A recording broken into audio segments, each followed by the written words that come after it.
You're watching coverage you can count on. This is News Channel 15's News at 6.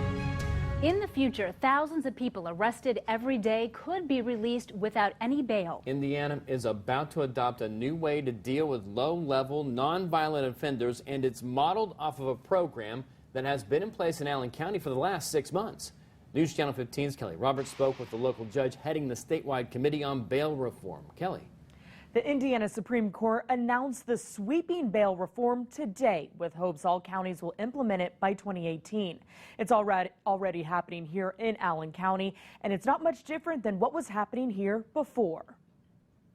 The problem of overcrowded jails and the question of the effectiveness of money bonds are not new to those in the criminal justice system. It's that we want to make sure the people that are dangerous to the community are incarcerated. The people that aren't dangerous to the community shouldn't be in there. Since this spring, hundreds of Allen County criminals have been released with no bond. Mainly, they are low-level, first-time offenders who receive a risk assessment to determine their flight risk and if they are a danger to the public.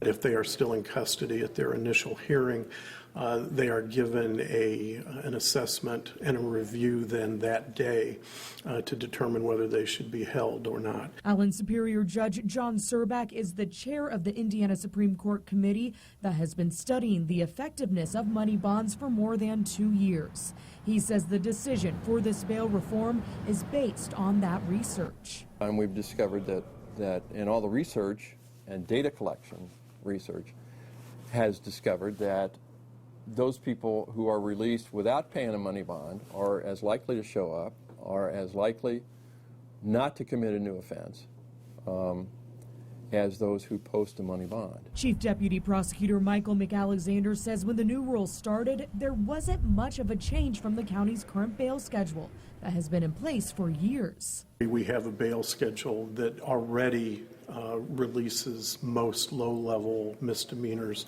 and felonies on either a very low amount of cash bond or they are released on their own recognizance. Judge Surback says what's been proven to be the most effective way to get someone to show up to court, a phone reminder the day before. In Studio 15, Kelly Roberts, News Channel 15.